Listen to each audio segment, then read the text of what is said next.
Good afternoon everyone. तो last class में convolution के प्रॉपर्टीज़ आपने लिखे थे। आपने कितने प्रॉपर्टीज़ लिखे थे थोड़ा चैट बॉक्स में रिप्लाई करना।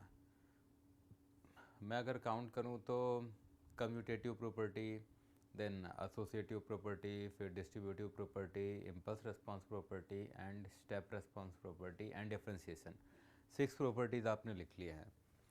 सो write down seventh property of convolution.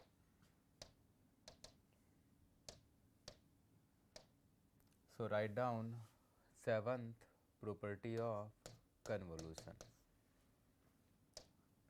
Seventh property. Okay. And seventh property is time delay property of convolution. Time delay property of convolution. Property is like this: if yt is equal to x1t convolution with x2t, then convolution of x1 t minus t1 with x2 t minus t2 result will be equal to y of t minus t1 plus t2।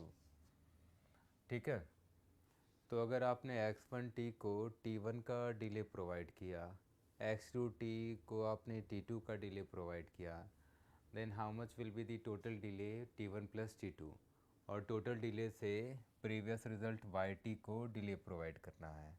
So the result is y in bracket t minus t1 plus t2। Now let us write some examples related to this property. So example is like this: u of t minus 2 convolution with u of t minus 3. So what will be the result? ut convolution with ut, result आप क्या लिखते हैं? Ramp signal RT। Okay, ramp signal RT। Voice कम है, मैं थोड़ा technical team को बोल देता हूँ, वॉइस मैक्सिमम कर देना आप। ठीक है, ओके ठीक है बच्चों, मैंने वॉइस के लिए बोल दिया है, वॉइस अभी इंक्रीज़ हो जाएगा। Okay, so u of t minus 1 convolution with u of t minus 3, result will be what? r of t minus 5। Okay, आपने लास्ट क्लास में देखा था ut convolution with ut, result आप क्या लिखते हैं? Ramp signal RT। अब अगर आप कंपेयर करें तो ut कितने से डिलेड है? 2 सेकेंड से। Second function is delayed by 3 second, so total delay is how much? 5 second.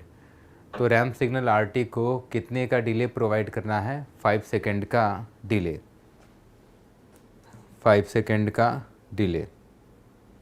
Okay, मैंने बोल दिया है वॉल्यूम इंक्रीज करने के लिए। ठीक है, अब इसके बाद नेक्स्ट एग्जांपल लिखना। Second example, r of t plus 2 convolution with u of t minus 4, result will be. ठीक है, आपको अगर याद हो तो आपने RT convolution with UT, result आपने क्या लिखा था? Parabolic of t। ओके, अब आप कंपेयर करो, अब आप कंपेयर करो। सो let us right delay provided to each signal. So r of t, how much it is delayed? -2 second, -2 second. ठीक है, इसको -2 सेकेंड। RT में आपने क्या सब्ट्रैक्ट किया है? -2। ओके, डिले को ऑलवेज सब्ट्रैक्ट करते हैं। So if delay, suppose delay is -2, then r of t minus of -2 will be what? r of t plus 2। ठीक है, डिले को ऑलवेज घटाते हैं, तो अगर -2 सेकेंड का डिले है तो t में उसे घटाना पड़ेगा, तो आप क्या लिखते हैं? r of t plus 2। तो R of T plus two में कितना डिले है, -2 सेकेंड का, and 4 is already subtracting in the variable T, it means 4 second is the delay in the second signal. So for the second signal, how much is the delay? 4 seconds. Now we have to add these two delays. So total delay is how much? 2 seconds. Okay. अब जो भी previous result था, what was the previous result? Parabolic of t. Now we have to provide delay of 2 seconds to the previous result parabolic of t. So the result is parabolic of t minus 2. So answer is t minus 2 whole square by 2 into U of T minus 2. ठीक है. Parabolic of T आप क्या लिखते हैं, T square by 2 into U T. अब parabolic of T को 2 second का delay, तो आप आंसर क्या लिखते, T minus 2 whole square by 2 into U of T minus 2. ठीक है. अच्छा, अब इसके बाद नेक्स्ट प्रॉपर्टी लिखो.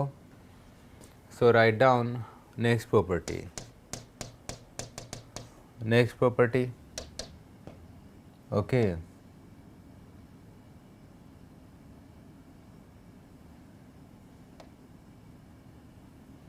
ठीक है. So next property is time scaling property of convolution. Time scaling property of convolution. Property कुछ इस फॉर्म में है.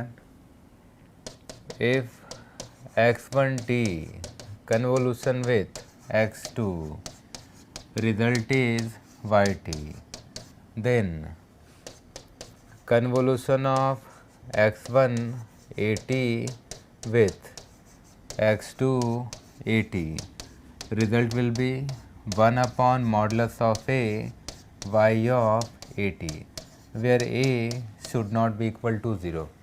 ठीक है. x1t convolution with x2, suppose result is yt. Okay. अब अगर आपने x1t को a का डिले a का टाइम स्केलिंग प्रोवाइड किया, x2t को आपने a से टाइम स्केल किया, तो दोनों को a से आपने टाइम स्केल किया, तो रिजल्ट क्या लिखना होगा, 1 upon modulus of a y of at. Okay. अब यहाँ पर इनडायरेक्टली एक कंडीशन तो है ही, this property is applicable only when this two scaling parameters are same. Suppose x1 is time scaled by a1 and x2 is time scaled by a2, then there will not be any property. In that case we will use either Fourier transform और Laplace transform. ठीक है. तो अगर x1 a1 से time scale है और suppose x2 a2 से time scale है, तो रिज़ल्ट क्या लिखोगे, किसी को नहीं मालूम है क्योंकि कोई प्रॉपर्टी नहीं है. उस केस में या तो लैप्लास यूज़ करो या फिर फूरियर ट्रांसफॉर्म. अब इससे रिलेटेड एक रिज़ल्ट लिखो. Okay.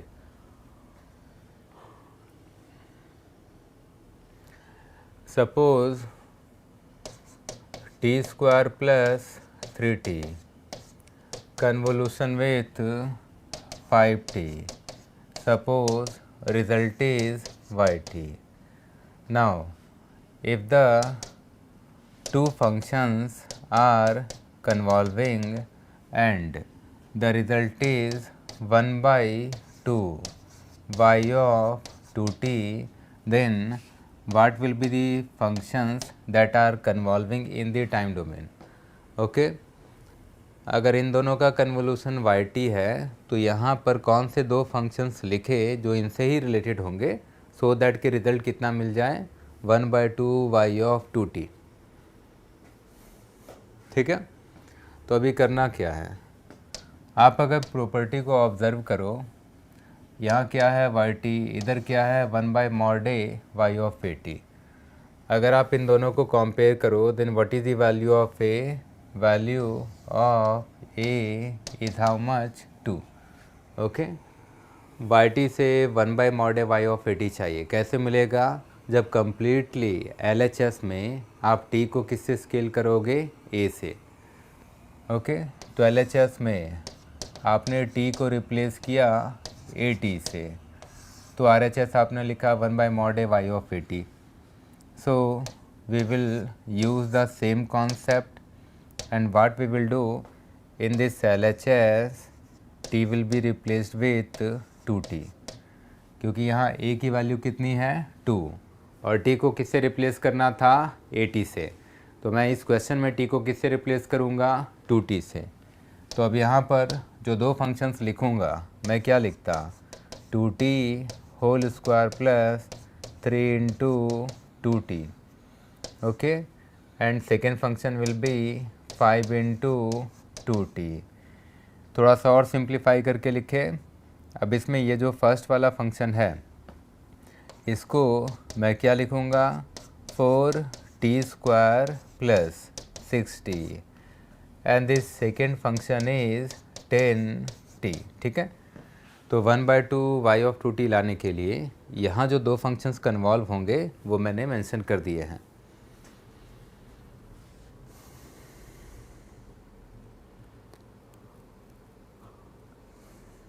Dharmendra, your answer is correct.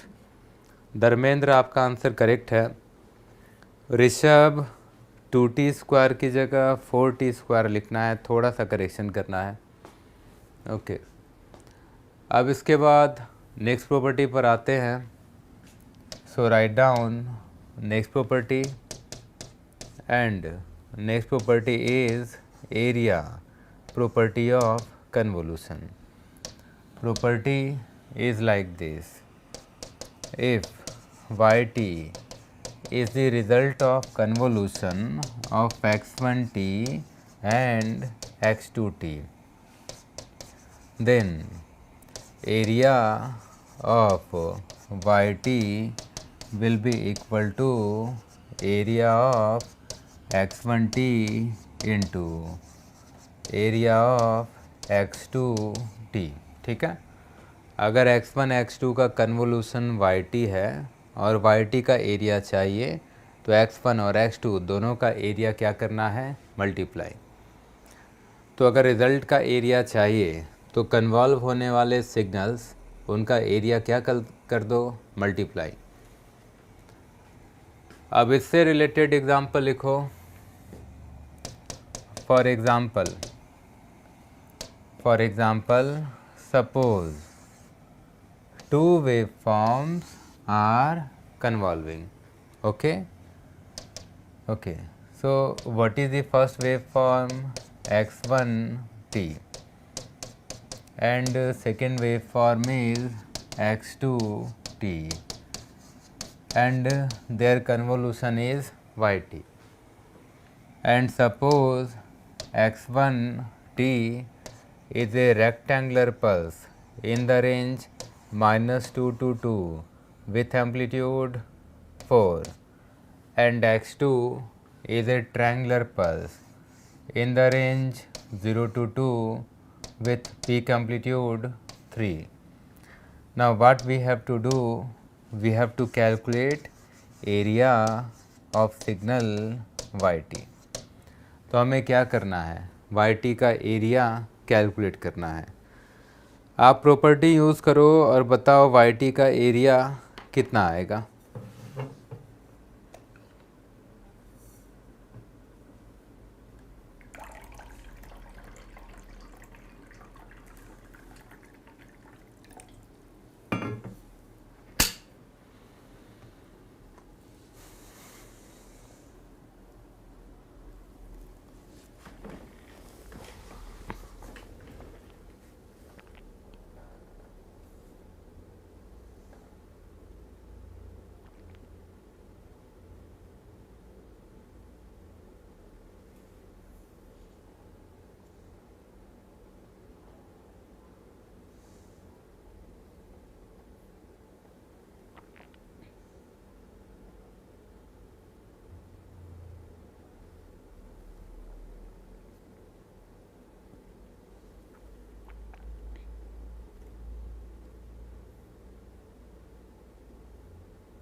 ठीक है, तो बहुत सारे बच्चों ने करेक्ट आंसर लिखा है, बट अमरीश और Rajvardhan Patil, your answers are wrong.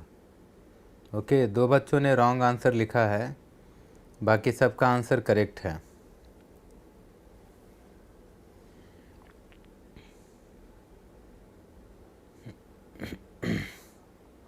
Answer होगा 48। ठीक है, तो करेक्ट आंसर कितना होगा? 48।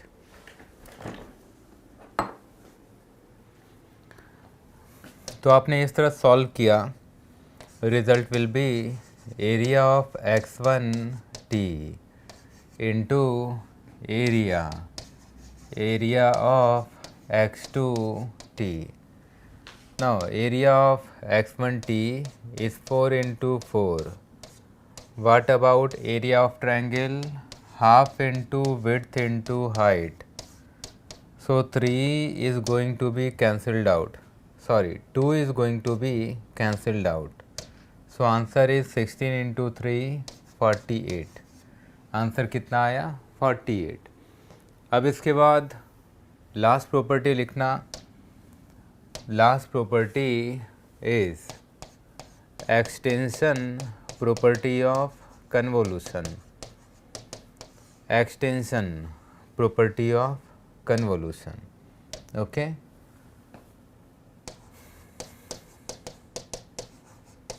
signal yt is convolution of x1 and x2.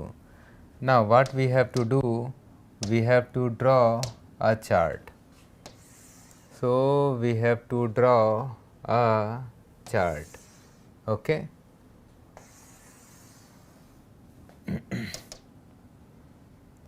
Now suppose in the first column we will write signal, and in the second column we are going to write extension of signal.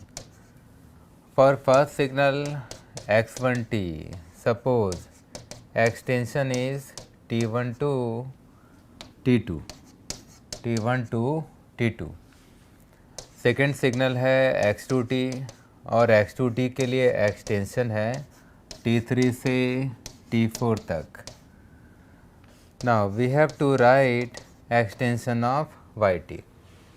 So according to this property, what we have to do, we have to add their starting points, then we have to add their end points.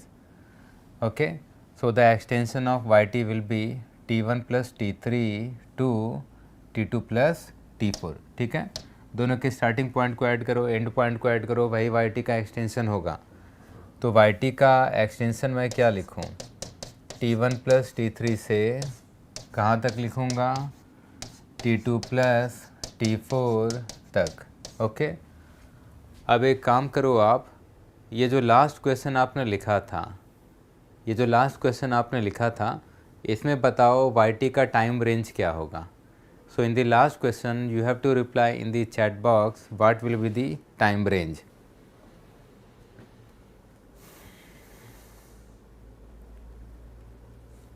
So in the last question you have to comment what will be the time range.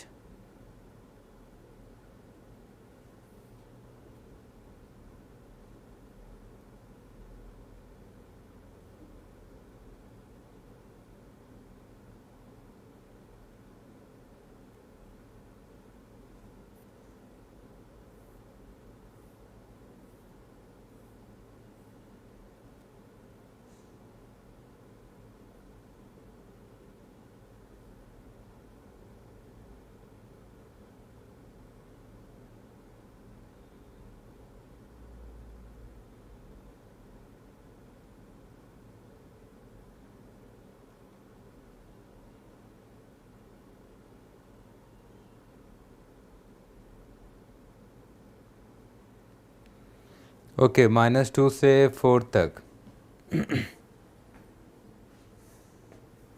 Okay, so answer is -2 to 4, correct answer. So what are the starting points -2 and 0? So we have to add their starting points. Okay, we have to add their starting point. So convolution will start from -2. Okay, then what we have to do, we have to add their endpoints. So 2 plus 2 will be how much? 4. So this will be the extension of signal yt. Okay, अब properties तो आपने देख लिए हैं, properties आपने देख लिए हैं। अब कुछ क्वेश्चंस लिखता हूँ और कन्वोल्यूशन के हेल्प से सॉल्व करना है।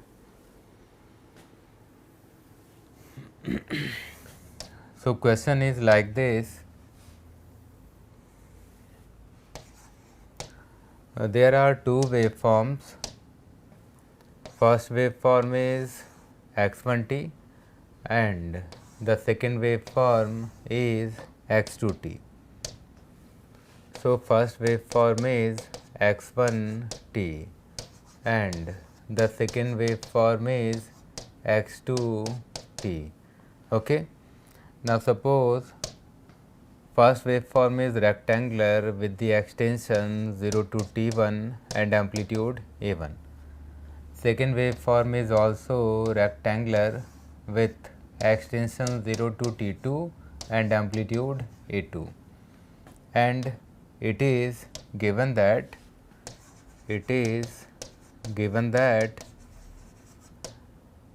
t1 is less than t2. Okay, now what we have to do, we have to draw the waveform of yt. And what is yt? yt is the result of convolution. ठीक है, तो दो rectangular pulses हैं, दोनों के duration unequal है। Duration of first signal is t1, duration of second signal is t2, और दोनों के ड्यूरेशन अनइक्वल हैं, और हमें रिजल्टेंट स्ट्रक्चर ड्रॉ करना है। Okay, out of t1 and t2, since t2 is greater than t1, so t1 we will call it as larger duration. So t1 we will call it as larger duration. So we will call t1 as smaller duration. ठीक है, so t2 is larger duration and t1 is smaller duration. अब resultant signal obtain करना है, तो yt को मैं क्या लिखता, x1t कन्वोल्यूशन विथ x2t। ठीक है, अच्छा, सॉल्व करने के बहुत सारे तरीके हैं, आप चाहें तो लैप्लास से भी सॉल्व हो जाएगा, बट लैप्लास से भी सॉल्व करने में टाइम लगेगा। दूसरा मेथड है कि जो कन्वोल्यूशन का ओरिजिनल मेथड है, वेव फॉर्म वाला कन्वेंशनल मेथड, उससे सॉल्व करें तो बहुत लेंदी होगा। ओके, तो फास्टेस्ट मेथड क्या हो सकता है? फास्टेस्ट मेथड कुछ ऐसा है कि आप x1t को स्टेप के कॉम्बिनेशन से रिप्रेजेंट करो। x1t is a1 in bracket ut minus u of t minus t1। Similarly we will write x2 with the combination of step, like x2 is equal to a2 in bracket ut minus u of t minus t2. Then we will convolve these two functions, okay, and we will write the resultant function with the help of time delay property of convolution. जैसे मान लो ut convolution with u of t minus t1 आया, तो आप क्या लिखोगे, u of t minus t1 r of t minus t1 लिखोगे, और अगर वही ut convolution with u of t minus t2 आया तो आप क्या लिखोगे, r of t minus t2 लिखोगे। ओके, तो कुछ रिज़ल्ट तो आपको पहले से भी याद हैं, ut convolution with ut, result आप क्या लिखते हो, rt। अब अगर टाइम डिले प्रॉपर्टी यूज़ करोगे तो इस क्वेश्चन का आंसर आ जाएगा। तो आपने इस तरह लिखा, x1 is a1 ut minus a1 u of t minus t1. Now what about x2t? x2t is a2 ut minus a2 u of t minus t2, इस फॉर्म में लिखूँगा। ठीक है, अब यहाँ 4 कन्वोल्यूशंस आएंगे। Now we are going to use property of distribution. So let us convolve first 2 functions. इन दोनों के जो फर्स्ट 2 टर्म्स हैं इसको कन्वॉल्व करो। और मैंने लास्ट क्लास में बताया था, in convolution constant coefficients are going to be multiplied. Convolution में कांस्टेंट कोएफिशिएंट क्या होता है? मल्टीप्लाई। तो पहले a1 a2 को मल्टीप्लाई कर लो, तो आप लिखते a1 a2। Now ut convolution with ut is ramp signal rt। Then let us convolve second term with the first term of x2t। ठीक है, तो ये जो सेकेंड टर्म है इसको सेकेंड वाले के मतलब x2t के फर्स्ट टर्म से कन्वॉल्व करो। अभी कन्वॉल्व करोगे तो क्या लिखते? Minus a1 a2 r of t minus t1। आप इसको इस फॉर्म में लिखते। ठीक है, ut convolution with ut rt होता है, तो ut convolution with u of t minus t1 time delay property से क्या लिखता? r of t minus t1। अच्छा, अब इसके बाद अब ऐसा करो कि आप कन्वॉल्व करो a1 ut को, ये जो टर्म है इससे कन्वॉल्व करो। अब इन दोनों का कन्वोल्यूशन लिखो, तो इन दोनों का कन्वोल्यूशन में क्या लिखता? a1 a2, यहाँ ut है और इधर u of t minus t2। Convolve करोगे तो क्या मिलेगा? r of t minus t2। तो convolution will be r of t minus t2। Then what we have to do? We have to convolve second terms of x1t and x2t। दोनों का जो second term है x1t और x2t का convolve कर दो। इन दोनों को कन्वॉल्व करोगे तो माइनस माइनस क्या लिखता मैं? प्लस में लिखता, plus a1 a2 u of t minus t1 convolution with u of t minus t2। Result क्या? r of t minus t1 plus t2। तो रिजल्ट आप लिखते r of t minus t1 plus t2, इस form में लिखता। अब हमने function obtain कर लिया है, अब हमें क्या करना है? वेव फॉर्म ड्रॉ करना है। सो let us draw wave form of yt। ठीक है, तो अब yt का वेव फॉर्म ड्रॉ करो। Okay, what is the first term? a1 a2 rt। So it will start from origin. rt है तो rt कहाँ से स्टार्ट होता है? ओरिजिन से। What is rt? Ramp signal. So graph will be like this. Okay okay, what is the slope of this ramp signal a1 a2? ये जो ramp signal है इसका स्लोप कितना है? a1 a2। So what will be the peak amplitude of this ramp signal at t equal to t1? Amplitude will be how much? a1 a2 t1। ये लिखना पड़ेगा ना। तो जो रैम्प का कोएफिशिएंट है वो क्या रिप्रेजेंट करता है? स्लोप। तो ये जो फर्स्ट टर्म है इसका स्लोप कितना है? a1 a2। तो ये जो लीनियर फंक्शन है यहाँ से स्लोप कितना मिलना चाहिए? a1 a2। Right angle triangle form करो। हाइट कितना है? a1 a2 t1। Base width कितना है? t1। अब a1 a2 t1 को t1 से डिवाइड करो तो स्लोप कितना मिलेगा? a1 a2। Okay, now second ramp is with negative sign, so what we have to do? We have to do downward turn.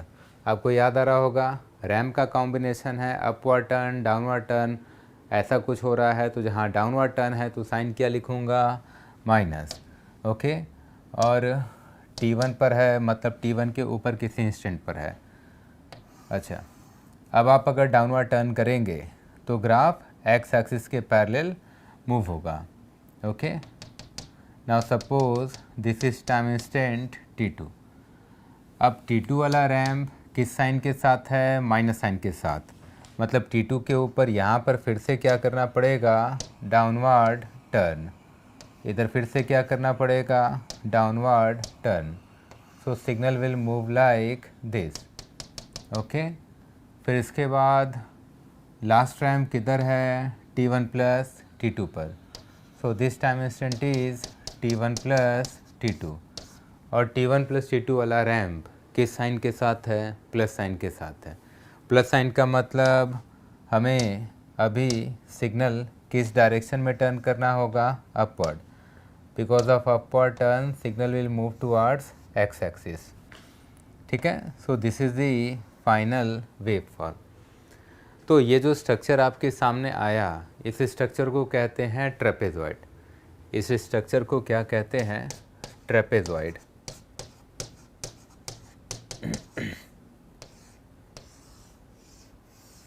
Okay, अब यहाँ पर एक इम्पॉर्टेंट कंक्लूज़न आता है। कंक्लूज़न कुछ ऐसा है, अगर आप अनइक्वल ड्यूरेशन के रेक्टेंगल्स कन्वॉल्व करेंगे तो रिजल्टेंट सिग्नल मिलेगा ट्रेपेजॉइड। सो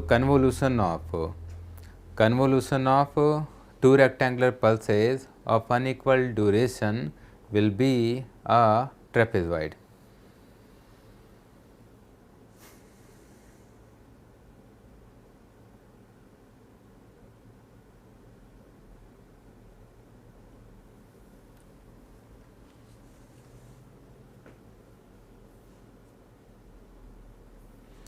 ओके बरखा बेटा, टेलीग्राम चैनल का लिंक क्लास के एंड में मैं पोस्ट कर दूंगा। ओके, तो क्लास के एंड में जब डाउट सेशन होगा उस समय मैं टेलीग्राम चैनल का लिंक शेयर कर दूंगा। ठीक है, अच्छा ये तो आपने देखा। ओके अब हमें क्या करना है? हमें कुछ रिजल्ट्स याद रखने हैं। आपने ट्रेपेजॉइड तो देखा, बट ऐसे क्वेश्चन ऑब्जेक्टिव में आएंगे। अब अगर ऐसे क्वेश्चन ऑब्जेक्टिव में आएंगे, फिर इस तरह लिखो, कन्वॉल्व करो, ये रिजल्टेंट फंक्शन आया उसको ड्रॉ करो, इसमें तो टाइम लगेगा। तो याद रखने का भी एक ट्रिक है, वो ट्रिक मैं शेयर करता हूँ। ट्रिक कुछ ऐसा है,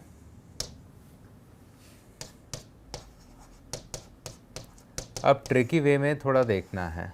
ठीक है, तो जो रिजल्टेंट ट्रेपेजॉइड है, फिर से मैं दोनों वेव फॉर्म्स ड्रॉ करता हूँ, x1t और x2t, और जो रिजल्टेंट सिग्नल आएगा उसको ड्रॉ करता हूँ। इन दोनों का कन्वोल्यूशन कौन सा सिग्नल मिला? yt। Okay, signal x1t is a rectangular pulse in the range 0 to t1 with amplitude a1, and x2 is again rectangular with range 0 to t2 and amplitude a2। ठीक है, okay. Condition क्या given था? Given condition given that t1 is less than t2। यहाँ से हमने एक logic भी देखा था, since t2 is greater than t1 so t2 is larger duration. t2 is larger duration, and what about t1? t1 is smaller duration. t1 is smaller duration। ठीक है, resultant trapezoid draw करना है। तो resultant trapezoid draw करने का एक trick आप याद रखना। वो ट्रिक क्या है, थोड़ा एक्सप्लेन करता हूँ मैं। Signal yt with respect to time. Okay, जो भी रिजल्टेंट ट्रेपेजॉइड मैं ड्रॉ कर रहा हूँ, ये किसी भी टाइप के टू रेक्टेंगुलर पल्सेस के कन्वोल्यूशन के लिए एप्लीकेबल होगा। हो सकता है x1t टाइम के नेगेटिव इंस्टेंट से स्टार्ट हो जाए, हो सकता है x2t टाइम के पॉजिटिव इंस्टेंट से स्टार्ट हो। तो फिर जो ट्रेपेजॉइड होगा उसका एक्सटेंशन क्या होगा, एम्पलीट्यूड क्या होगा, और ट्रेपेजॉइड के इनसाइड वो टाइम इंस्टेंट्स क्या होंगे जहाँ पर स्लोप चेंजेस अकर होंगे, वो इस ट्रिक से डायरेक्टली पता चलता है। Okay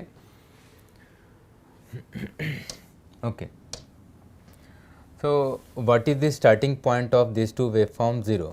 So add these two starting points. So 0 plus 0, convolution will start from t equal to 0. So convolution will start from t equal to 0. Okay, now first waveform is ending at t equal to t1. second waveform is ending at t equal to t2, so we have to add their endpoints. So yt will be extended up to t1 plus t2. ठीक है, अभी मैंने extension property of convolution use किया। दोनों के starting point को add कर लो, yt का स्टार्टिंग पॉइंट मिला, फिर दोनों के एंड पॉइंट्स को ऐड कर लो, yt का एंड पॉइंट मिल गया। नाउ एक पॉइंट और हमें याद रखना है, और पॉइंट कुछ ऐसा है कि अनइक्वल ड्यूरेशन के रेक्टेंगल्स कन्वॉल्व होंगे तो रिजल्टेंट स्ट्रक्चर कैसा मिलेगा, ट्रेपेजॉइड। ओके, यहाँ अनइक्वल ड्यूरेशन के रेक्टेंगल्स हैं। So in the trapezoid first region is increasing ramp region, first region is ramp region. Okay, this distance, the distance where the ramp region will end, this time instant will be separated from the starting point at a distance of smaller duration. ये जो ramp reason है ये जिधर and होगा वो वाला time instant starting point से कितने डिस्टेंस पर होगा, स्मॉलर ड्यूरेशन के डिस्टेंस पर होगा। So this duration should be smaller duration. Okay, तो जो भी रिज़ल्ट याद रखना है वो स्मॉलर और लार्जर ड्यूरेशन के टर्म्स में याद रखना है। अब स्टार्टिंग पॉइंट से स्मॉलर ड्यूरेशन राइट जाओ। स्मॉलर ड्यूरेशन कौन सा है, t1।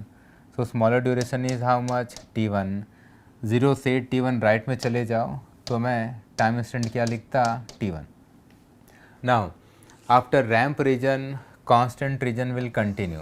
ठीक है, रैम्प रीजन के बाद कौन सा रीजन कंटिन्यू होगा, कांस्टेंट रीजन। ये जो कांस्टेंट रीजन है ये जिस इंस्टेंट पर एंड होगा वो इंस्टेंट स्टार्टिंग पॉइंट से लार्जर ड्यूरेशन के डिस्टेंस पर होगा। So this distance should be equal to larger duration. Okay, so this distance should be equal to larger duration, larger duration. Okay, what is the larger duration, t2. So this distance should be how much, t2. So from a starting point if you will go towards right with t2 time units then this instant will be how much, t2. तो starting point से t2 आप right में चले जाओ तो मैं यहाँ time instant क्या लिखता, t2। इसके बाद इन दोनों पॉइंट्स को क्या करना है, कनेक्ट। ठीक है, अब अगर एम्पलीट्यूड लिखना है तो एम्पलीट्यूड इस फॉर्म में लिखना, एम्पलीट्यूड ऑफ फर्स्ट पल्स कितना है, a1। What is the amplitude of second pulse, a2 into smaller duration, into smaller duration. Okay, smaller duration क्या है, t1 है। तो आपको याद इस तरह रखना है, a1 into a2 into smaller duration. याद रहे इसलिए मैं वापस से इधर लिख देता हूँ, t1 is smaller duration, t1 is smaller duration. यहाँ तक समझ में आया, ठीक है।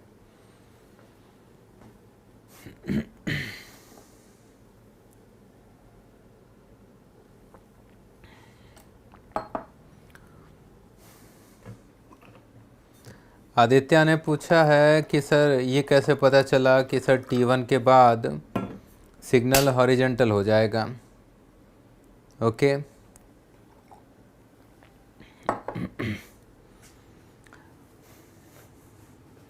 थोड़ा उल्टा चलना भी तो सीखोगे ना। कल आगे बढ़ रहे थे, कल आपके सामने वेव फॉर्म था और रैम्प का कॉम्बिनेशन लिख रहे थे, यही हो रहा था कल फर्स्ट मेथड में। अब अगर रैम्प का कॉम्बिनेशन है तो उससे वेव फॉर्म ड्रॉ करना है, और जब भी आप वापस आते हो या उल्टा चलते हो तो वो टाइम कंज्यूमिंग होता है। ओके, अच्छा वापस से देखो, ये रिज़ल्ट आया था। अब फर्स्ट टर्म क्या है, a1 a2 rt, कुछ नहीं लिखा गया है तो प्लस साइन के साथ है। ओके, rt का मतलब ये स्टार्ट कहाँ से होगा, 0 से। तो फर्स्ट सिग्नल है रैम्प, स्टार्ट होगा 0 से, स्लोप कितना होगा, a1 a2। लेकिन ये क्या इन्फानाइट टाइम तक ऐसे ही बढ़ते रहेगा, नहीं, इसको कौन रोकेगा, सेकेंड वाला रैम्प। ओके, अब ध्यान से देखो, इन दोनों का स्लोप क्या है, सेम है। कुछ याद आ रहा है, कल के क्लास में था ना कि इन दोनों का स्लोप क्या है, सेम है। यहाँ प्लस है मतलब अपवर्ड टर्न, यहाँ माइनस है डाउनवर्ड टर्न। और स्लोप का मैग्नीट्यूड A1 A2 है, it means this angle and this angle should be equal. और अगर ये दोनों एंगल्स इक्वल होंगे तो अगर ये एक्स एक्सिस है तो ये वाला line parallel to X axis ही तो होगा, ठीक है। सिमिलरली अब ये वाला इस वाले फंक्शन के लिए फर्स्ट लीनियर वेव फॉर्म है। जैसे ही सेकेंड वेव फॉर्म आया तो T1 के ऊपर इस वाले पॉइंट पर कहीं आपको क्या करना है, downward turn, okay, so that कि ये दोनों स्लोप इक्वल हो जाए, okay.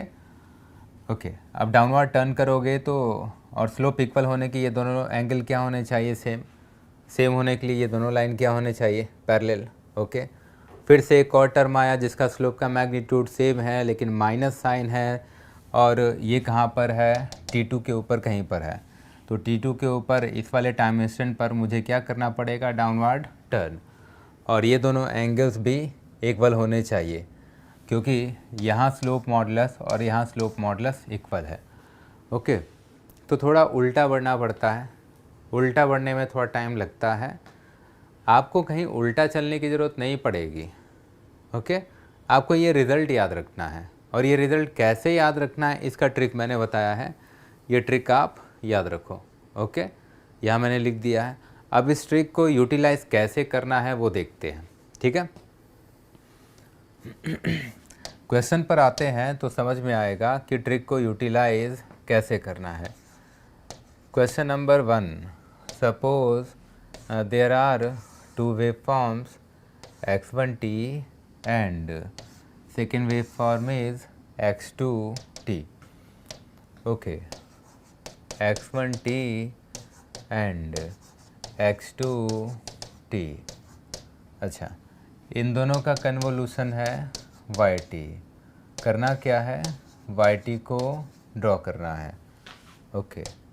Now x1t is a rectangular pulse in the range -1 to 3, amplitude is 2.5.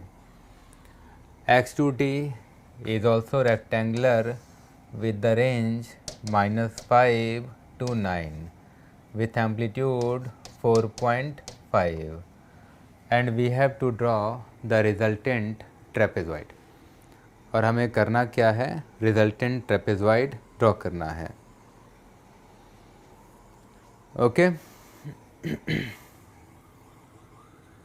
Okay, अच्छा, मैं एक चीज़ बोलता हूँ कि आप लोग जैसे ही चैट बॉक्स पे मेरी नज़र पड़ती है आप लोग बस कोई डाउट ही पूछते हो।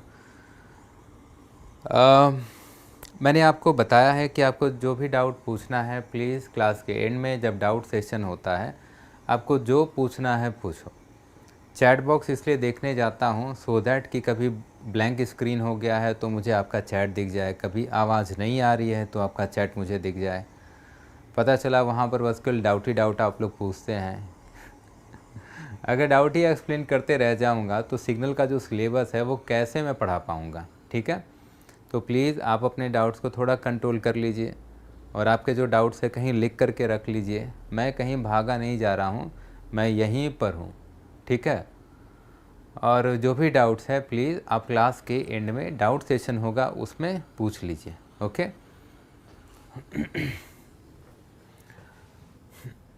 चलो रिजल्टेंट वेव फॉर्म ड्रॉ करते हैं। Resultant wave form, okay. So signal yt with respect to time. पहला काम, आप इन दोनों का ड्यूरेशन चेक करो कितना है। What is the duration of first signal? 4 second. What is the duration of second signal? 14 second. इन दोनों में स्मॉलर ड्यूरेशन कौन सा है, 4 सेकेंड, और लार्जर ड्यूरेशन कौन सा है, 14 सेकेंड। यहाँ तक पॉइंट क्लियर है, ठीक है। अब हमने ये तो देख लिया कि इन दोनों रेक्टेंगल्स के ड्यूरेशन अनइक्वल है, मतलब रिजल्टेंट स्ट्रक्चर क्या मिलेगा, ट्रेपेजॉइड मिलेगा, ओके। तो रिजल्टेंट स्ट्रक्चर क्या मिलेगा, ट्रेपेजॉइड। अब स्टार्टिंग पॉइंट लिखना है तो दोनों के स्टार्टिंग पॉइंट को क्या करोगे, add. -1 -5 is how much, -6। So trapezoid will start from t = -6। Starting point से रैम्प सिग्नल इंक्रीज होगा, और रैम्प सिग्नल जिस इंस्टेंट पर एंड होगा ये वाला इंस्टेंट स्टार्टिंग पॉइंट से स्मॉलर ड्यूरेशन के डिस्टेंस पर होगा। स्मॉलर ड्यूरेशन कितना है, देखो smaller duration is how much 4 second, तो ये वाला ड्यूरेशन कितना होना चाहिए 4 सेकेंड। तो स्टार्टिंग पॉइंट से 4 सेकेंड राइट में जाओ, मतलब -6 से 4 सेकेंड राइट में जाओ, तो टाइम इंस्टेंट आप क्या लिखते -2 सेकेंड। इसके बाद कांस्टेंट रीजन आएगा, कांस्टेंट रीजन जिधर एंड होगा वो वाला पॉइंट स्टार्टिंग पॉइंट से किस डिस्टेंस पर होता है, लार्जर ड्यूरेशन के डिस्टेंस पर होता है। मतलब ये वाला जो इंटरवल आप देख रहे हो स्टार्टिंग पॉइंट से ये वाला इंस्टेंट, ये ड्यूरेशन कितना होगा, लार्जर ड्यूरेशन। लार्जर ड्यूरेशन कितना है, देखो larger duration is how much 14। तो स्टार्टिंग पॉइंट से 14 राइट में जाओ, तो -6 से 14 राइट में जाओ, तो टाइम इंस्टेंट आप क्या लिखोगे 8। ओके, इसके बाद इस फॉर्म में आप ड्रॉ करते हैं ट्रेपेजॉइड में। आपको एंड इंस्टेंट भी तो मालूम है, दोनों के आप एंड टाइम इंस्टेंट्स ऐड करो, दोनों के एंड टाइम इंस्टेंट्स ऐड करो, that will be the and instant of the resultant trapezoid. इसका एंड किधर हो रहा है 3 सेकेंड पर, ये किधर एंड हो रहा है 9 सेकेंड पर, सो 9 + 3 will be how much 12, so this instant will be how much 12। Okay, तो ये वाला इंस्टेंट में क्या लिखता 12। अब हमें क्या लिखना है, रिजल्टेंट एम्पलीट्यूड ऑफ ट्रेपेजॉइड, और इसका भी एक ट्रिक बताया है। वो ट्रिक क्या था, पहले फर्स्ट पल्स का एम्पलीट्यूड लिखो, फर्स्ट पल्स का एम्पलीट्यूड कितना 2.5, फिर सेकेंड पल्स का एम्पलीट्यूड मल्टीप्लाई करो 4.5 इनटू आपने क्या लिखा था इधर देखो स्मॉलर ड्यूरेशन, तो जो भी स्मॉलर ड्यूरेशन है इन दोनों में वो मल्टीप्लाई होगा, तो स्मॉलर ड्यूरेशन कौन सा है 4 × 4, बाकी मल्टीप्लाई करके जो भी आए मुझे उससे मतलब नहीं है, यही ट्रेपेजॉइड आएगा। कैसे आएगा डायरेक्टली वो मुझे बताना था ट्रिकी वे में।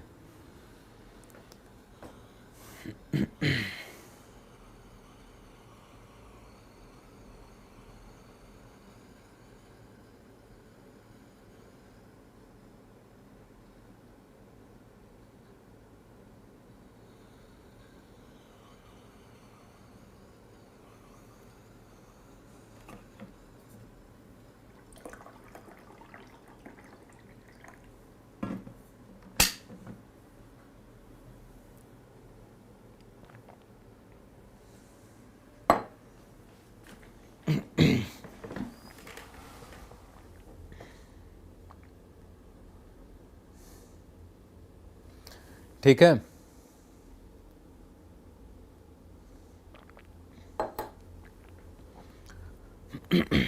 चलो अब इसके बाद अब नेक्स्ट क्वेश्चन लिखो। Second question is like this, suppose there are 2 waveforms. Okay, first waveform is x1t with respect to time and second is x2, resultant signal is yt। ठीक है, okay, suppose signal x1 is extended from 0 to t with amplitude a1 and extension of x2 is 0 to t again and amplitude is a2। Okay, अब resultant structure draw करना है, so what we have to do, we have to draw the resultant structure, so we have to draw yt with respect to time। okay, now in this case these two rectangles are having same duration, so there is no concept of larger duration and smaller duration because both the durations are same। Now what will happen if we will try to draw the trapezoid, then that trapezoid will automatically convert into triangle। आप अगर trapezoid draw करने का try करेंगे तो trapezoid खुद ही किस में convert हो जाएगा, ट्रायंगल में। चलो देखते हैं, सबसे पहले दोनों के स्टार्टिंग पॉइंट को क्या करूँगा, add 0 + 0, so trapezoid will start from 0। Okay मैं अभी ये मान के चल रहा हूँ कि ट्रेपेजॉइड आएगा, बट ट्रेपेजॉइड वाले ट्रिक से वो आंसर किस में कन्वर्ट हो जाएगा, ट्रायंगल में। ओके इसके बाद दोनों के एंड टाइम इंस्टेंट्स को ऐड करो, so T plus T will be how much, 2t। okay from starting point ramp will increase. Now this time instant should be equal to, or this duration should be equal to smaller duration. ये जो ramp है ये जहाँ पर end होगा, that time instant will be equal to the time instant where the ramp will end, that time instant will be at a smaller duration distance from the starting point. Okay अब ये वाला duration किसके equal होता है, smaller duration के, या तो small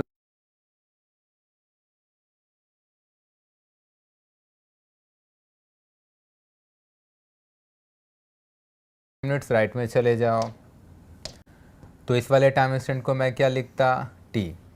okay अब इसके बाद एक रिजल्ट आप देखना, in case of trapezoid this constant region, this region will exist between T1 and T2. So this interval is how much, T2 minus T1.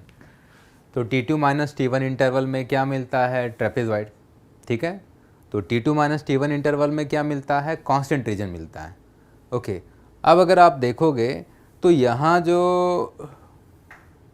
T2 minus T1 है उसकी वैल्यू कितनी हो जाएगी, 0, क्योंकि T2 और T1 दोनों इस क्वेश्चन में क्या है, इक्वल है। तो ट्रेपेजॉइड का कौन सा रीजन यहाँ पर नहीं होगा, कांस्टेंट रीजन।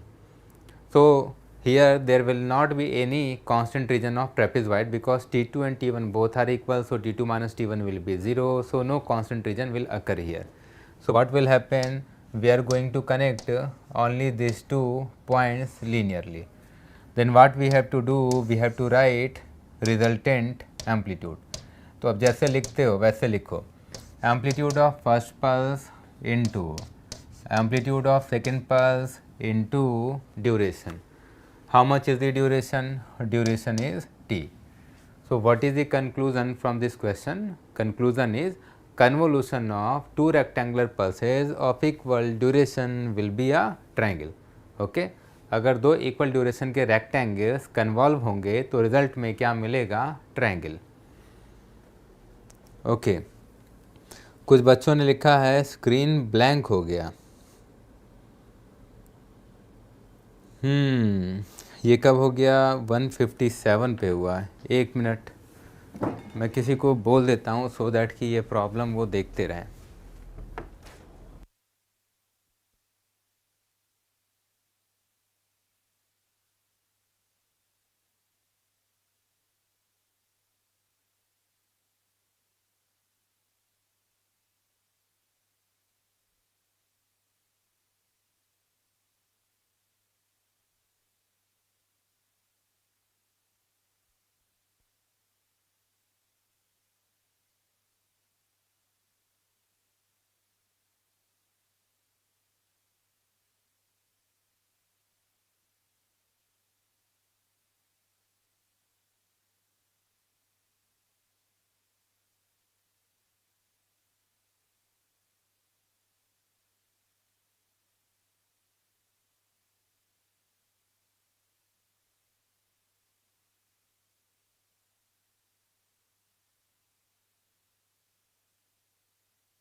ओके अब इसके बाद नेक्स्ट क्वेश्चन लिखना, question number 3. Question number 3. Question is like this. Okay. Suppose there are two waveforms again. There are two waveforms again.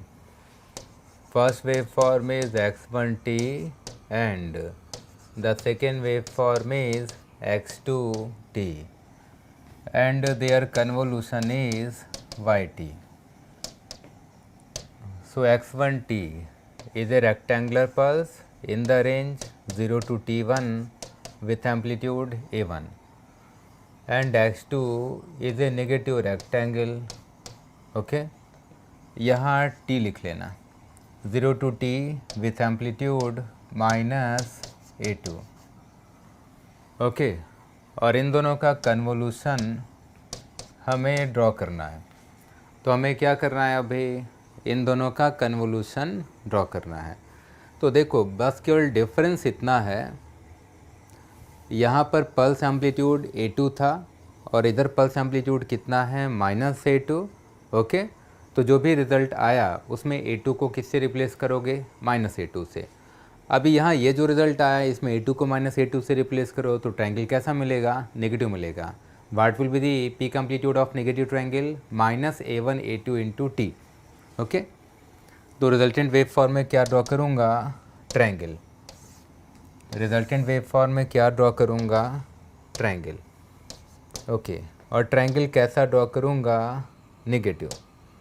Triangle will be negative, extension will be 0 to 2t, peak will occur at t and what will be the peak amplitude, -a1 a2 t.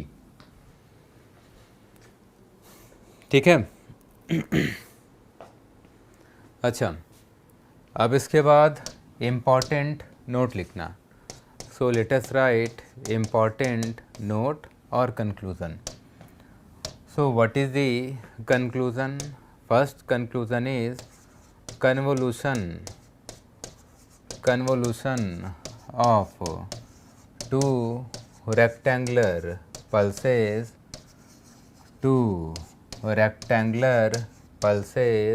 of unequal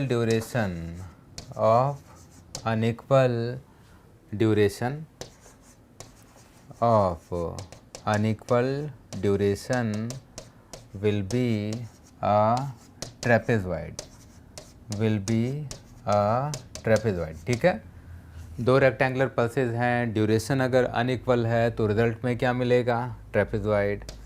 and second conclusion, convolution of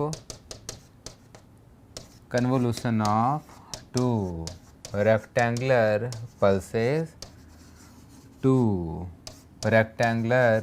pulses of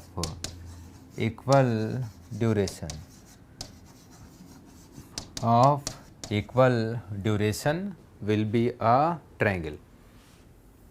Okay, will be a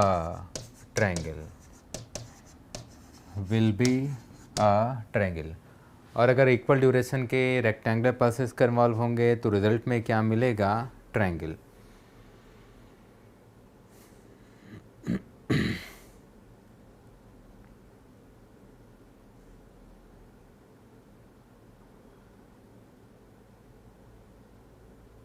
ठीक है. अच्छा देखो, जो trick है वो बस केवल rectangular pulses के कन्वोल्यूशन के लिए है. अब मान लो ट्रायंगल रेक्टेंगल के साथ कन्वॉल्व होगा तो रिजल्टेंट स्ट्रक्चर क्या आएगा, मुझे भी नहीं मालूम है, मुझे भी फिर पता करना पड़ेगा कि क्या आएगा, उसमें टाइम लगेगा. ओके, या फिर ट्रायंगल से कन्वॉल्व होगा तो रिजल्टेंट स्ट्रक्चर कैसा आएगा, उसका एक्सटेंशन क्या होगा ये तो पता चल जाएगा, बट शेप कैसा होगा इसके लिए मैथमेटिकली पढ़ना होगा, कोई शॉर्टकट नहीं है. लेकिन एग्ज़ाम में ऑब्जेक्टिव में क्या आता है इसका एक फिक्स पैटर्न है. या तो एग्ज़ाम में आएगा रेक्टेंगुलर पल्सेस का कन्वोल्यूशन, या फिर अदर स्ट्रक्चर का कन्वोल्यूशन आता है, जैसे रेक्टेंगल का ट्रायंगल के साथ कन्वोल्यूशन, तो जो रिज़ल्ट है वो किसी पर्टिकुलर टाइम इंस्टेंट पर पूछा जाएगा कि जो भी रिज़ल्ट आया वो फॉर एग्जांपल t=1 सेकेंड पर कितना है, t=4 सेकेंड पर कितना है, ऐसे ऑब्जेक्टिव क्वेश्चन आते हैं। ओके, तो अदर देन रेक्टेंगल के कॉम्बिनेशन के लिए कोई ट्रिक तो नहीं है, लेकिन कोई कॉम्बिनेशन जैसे ट्रायंगल है, रेक्टेंगल है, अगर ये कन्वॉल्व होंगे तो जो रिज़ल्ट आएगा वो ड्रॉ करने को नहीं बोला जाएगा, जो रिज़ल्ट आएगा वो किसी पर्टिकुलर टाइम इंस्टेंट पर कितना होगा वो कैलकुलेट करना होगा। ओके, तो वैसा कोई क्वेश्चन देखते हैं। So write down question is like this, suppose there are two structures, first is x1 and second structure is x2. So first structure is x1t and the second structure is x2t and their convolution is yt. इन दोनों का resultant convolution क्या है, yt. Okay, मान लो first structure है rectangle और rectangle का extension है -2 से 1 तक and suppose pulse amplitude is 3. Okay, और x2 में ट्रायंगल है। अब मैं थोड़ा सोचता हूँ कि ट्रायंगल क्या ड्रॉ करूँ मैं। ओके, तो x2 में सपोज ट्रायंगल है, कुछ ड्रॉ कर देता हूँ। मान लो x2 में ट्रायंगल है और एक्सटेंशन है कुछ ऐसा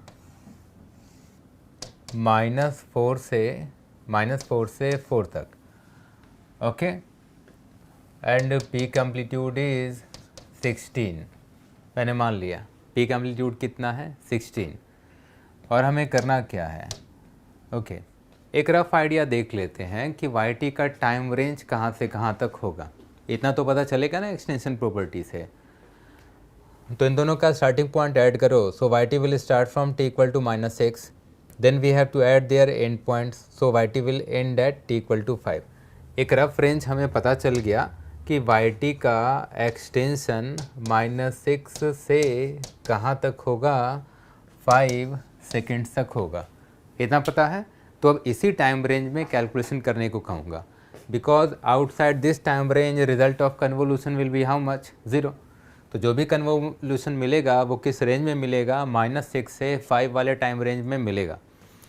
now suppose we have to calculate yt. So find out value of yt. First question at t equal to okay -2 second, चलो t equal to -2 पर कैलकुलेट करना।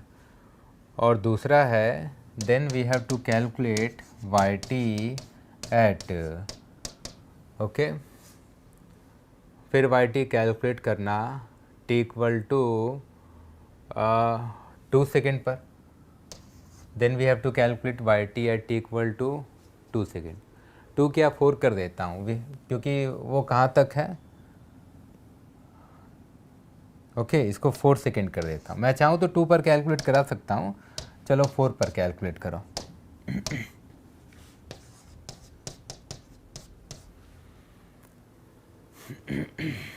अब इसका एक ट्रिक है। ओके, देखो सॉल्व करने के दूसरे मेथड्स भी हैं, बट अब मैं 50 मेथड नहीं डिस्कस करने वाला हूँ, मैं डायरेक्टली ट्रिक बताता हूँ। ट्रिक से आंसर थोड़ा सा कम टाइम लगेगा और डायरेक्ट आएगा। Okay, so we are going to understand how we are going to use trick for this question. Okay, so we will solve this question by some shortcut or trick. Trick क्या है थोड़ा पहले देखो। Result time के negative instant पर calculate करना है। Result कहाँ कैलकुलेट करना है, टाइम के नेगेटिव इंस्टेंट पर। ओके, तो किसी एक वेव फॉर्म को फोल्ड करो और 2 से लेफ़्ट शिफ्ट करो। ओके, किसी एक वेव फॉर्म को फोल्ड करो, इन दोनों में से किसी को भी y एक्सिस के अबाउट फोल्ड करना है। ओके, आप जिसको फोल्ड करने का मन है उससे फोल्ड करो, y एक्सिस के अबाउट फोल्ड करो। फोल्ड करके क्या करना है, माइनस है तो लेफ़्ट शिफ्ट और अगर प्लस है, जैसे पॉजिटिव इंस्टेंट पर कैलकुलेट करना है तो फोल्ड करके राइट शिफ्ट। मतलब क्या है डिटेल में देखते हैं। ओके ओके अब इसमें क्या करो, स्टेप 1, स्टेप क्या लिखूँ कैसे बताऊँ मैं, ऐसा करो, देखो ट्रिक मुझे मालूम है ना, मैं तो फटाफट कैलकुलेट कर दूंगा, बट आपको बताना है। तो ऐसा करो, किसी एक वेव फॉर्म को फोल्ड करो, fold x1t about y axis. Okay, so we have to fold any one waveform about y axis. So let us assume that we are folding x1. So first waveform is x1. Okay, we have to fold this waveform about y axis. Fold करो तो extension -1 से कहाँ तक, 2 तक, -1 से कहाँ तक, 2 तक, amplitude is how much, 3. After folding, in the next step, what we have to do, we have to perform left shifting by 2. left shifting by how much, 2. अगर आउटपुट कैलकुलेट करना है नेगेटिव इंस्टेंट पर तो fold करने के बाद क्या करना है, लेफ्ट शिफ्ट, और अगर आउटपुट कैलकुलेट करना है टाइम के पॉजिटिव इंस्टेंट पर तो फोल्ड करके क्या करोगे, राइट शिफ्ट. तो सेकेंड पार्ट में फोल्ड करके क्या करूँगा मैं, राइट शिफ्ट. ठीक है, अभी क्या करूँगा, लेफ्ट शिफ्ट. क्यों, क्योंकि आउटपुट किधर कैलकुलेट करना है, टाइम के नेगेटिव इंस्टेंट पर. अब इसको 2 से क्या करना है, left shift. Okay, so we have to perform left shifting by 2. अच्छा, अब आप इसको 2 से लेफ्ट शिफ्ट करोगे तो एक्सटेंशन में क्या लिखूँगा, -3 से 0 तक, और पल्स एम्पलीट्यूड कितना, 3. यहाँ तक ठीक है.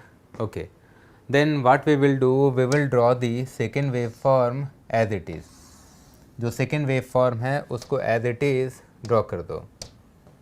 What is the time range for second wave form, -4 to 4 and peak amplitude is how much, 16. ठीक है, तो सेकेंड वेव फॉर्म -4 से 4 तक. ओके, -4 से कहाँ तक, 4 तक, and peak amplitude is how much, 16. Okay, तो ये वाला वेव फॉर्म समझ में आया. x1 को मैंने फोल्ड किया क्योंकि नेगेटिव इंस्टेंट पर आउटपुट चाहिए, इसलिए 2 से क्या किया, लेफ्ट शिफ्ट. ओके, फिर सेकेंड वाला wave form as it is draw कर दो. ड्रॉ कर लिया हम लोगों ने.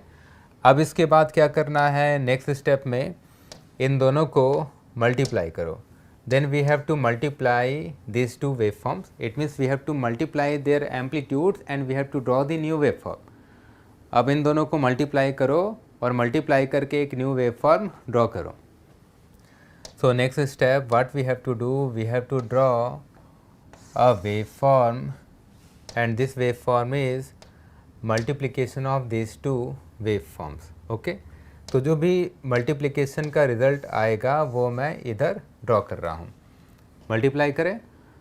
अच्छा, -3 to 0 रेंज के बाहर फर्स्ट फंक्शन कितना है, 0. तो दोनों का मल्टीप्लिकेशन -3 to 0 रेंज के बाहर कितना, 0. ओके, इसको मैं इसको मैं इधर एक्सटेंड कर देता हूँ. ओके, अब चलो मल्टीप्लाई करो. So multiplication will be like this, resultant wave form will be like this. देख लो, आपको इन दोनों को मल्टीप्लाई करना है. मल्टीप्लाई करोगे तो क्या मल्टीप्लाई करोगे, amplitude. Now what we have to do, we have to find out amplitude of waveform at this instant, and we have to find out amplitude at origin also. What is the time instant here, -3. Okay, अब थोड़ा mathematics use करो. यहाँ ध्यान से देखो, 8 second पर height कितना है, 16. ओके, 8 सेकेंड पर हाइट कितना है, 16. तो ये इंटरवल कितने सेकेंड्स का है, 4 seconds, which is exactly half of 8 second. तो 8 सेकेंड पर 16 है, तो 4 सेकेंड पर कितना, 4 सेकेंड पर कितना, 8. It means this amplitude should be how much, 8. Okay, या दूसरे वर्ड्स में कहूँगा स्लोप 2 है. स्लोप 2 है ना. 8 सेकेंड पर हाइट कितना है, 16. तो 16/8 स्लोप कितना है, 2. तो जितना डिस्टेंस ट्रैवल करोगे स्टार्ट से उसको डबल करके एम्पलीट्यूड लिखना है. सिमिलरली ये जो इंटरवल है -4 से -3 सेकेंड का, ये इंटरवल कितना है 1 सेकेंड का। लीनियर फंक्शन का स्लोप कितना है 2। अगर 1 सेकेंड ड्यूरेशन ट्रैवल करोगे, ड्यूरेशन कितना ट्रैवल कर रहे हो 1 सेकेंड, तो एम्पलीट्यूड इधर मैं क्या लिखूँगा 2। ओके। अच्छा, ये जो लीनियर फंक्शन है इस कांस्टेंट से मल्टीप्लाई होगा, लीनियर कांस्टेंट से मल्टीप्लाई होता है तो भी लीनियर ही होता है। आप किसी भी शेप के स्ट्रक्चर को कांस्टेंट से मल्टीप्लाई करेंगे तो जो स्ट्रक्चर का शेप है वही रहेगा, बस केवल स्ट्रक्चर का एम्पलीट्यूड कांस्टेंट के मल्टीप्लिकेशन से इंक्रीज हो जाएगा। ठीक है। So if linear function is going to be multiplied with rectangle then resultant shape will be linear only. तो मैंने क्या ड्रॉ किया है, लीनियर। किस टाइम रेंज में, 0 -3 से 0 टाइम रेंज में। यह एम्पलीट्यूड कितना है 2, सो 2 × 3 हाउ मच 6।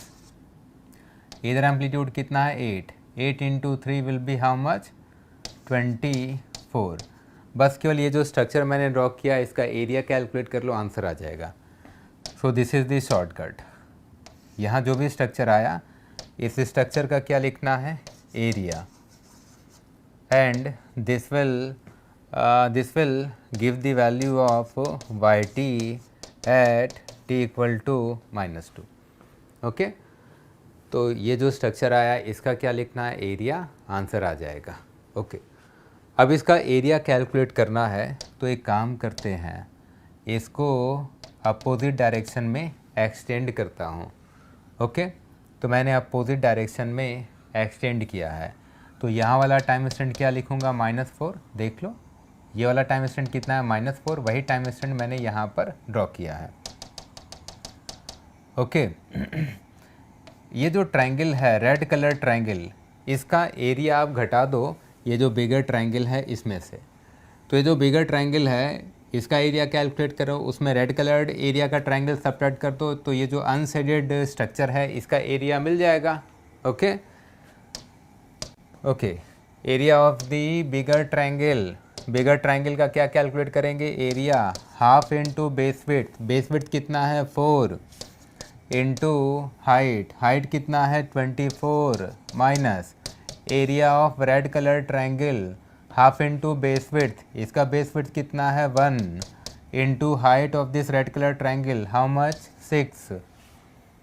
ठीक है। तो अब देखो आंसर क्या आएगा यहाँ से, तो यहाँ से ये 2 टाइम्स में कैंसिल आउट होगा तो 48 आया, माइनस इधर से कितना आया 3, तो फर्स्ट पार्ट का आंसर कितना आया 45। अभी आप देख लो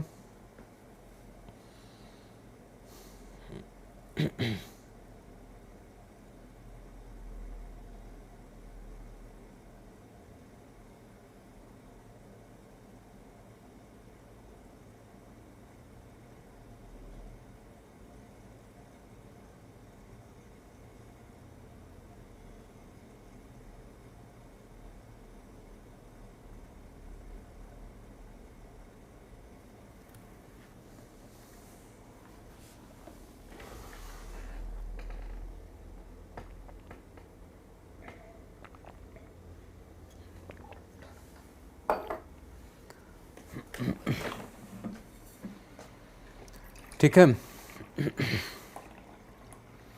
अब यही प्रोसेस यूज़ करके आपको सेकंड क्वेश्चन का आंसर बताना है। मेथड समझ में आया? तो ट्रिक क्या था, अगर आउटपुट टाइम के नेगेटिव इंस्टेंट पर कैलकुलेट करना है जैसे -2 पर, तो ट्रिक क्या है, इन दोनों में से किसी भी एक वेव फॉर्म को फोल्ड करो। फोल्ड करना इसको ज़्यादा इजी लग रहा था क्योंकि रेक्टेंगल को फोल्ड करूँगा तो मुझे पर्सनली ज़्यादा इजी लगता है। आपको इसको फोल्ड करना है कर सकते हो फोल्ड, कोई प्रॉब्लम नहीं है। बट अगर इसी को फोल्ड करोगे तो 2 से आपको इसी को लेफ़्ट शिफ्ट करना पड़ेगा। ओके। ओके। तो मैंने वेव फॉर्म को फोल्ड किया, लाइक x1 को फोल्ड किया, फिर 2 सेकेंड से क्या किया, लेफ़्ट शिफ्ट। इसके बाद जो सेकेंड वेव फॉर्म है उसको एज इट इज़ ड्रॉ करो, फिर दोनों के एम्पलीट्यूड को क्या करो, मल्टीप्लाई करके न्यू वेव फॉर्म ड्रॉ करो। फिर जो न्यू वेव फॉर्म आया इसका हमें क्या कैलकुलेट करना था, एरिया। जैसे हमने एरिया कैलकुलेट किया yt = -2 पर कैलकुलेट हो गया। अच्छा, अब इसी तरह सेकेंड पार्ट का आंसर कैलकुलेट करो। अब सेकेंड पार्ट का आंसर कैलकुलेट करो।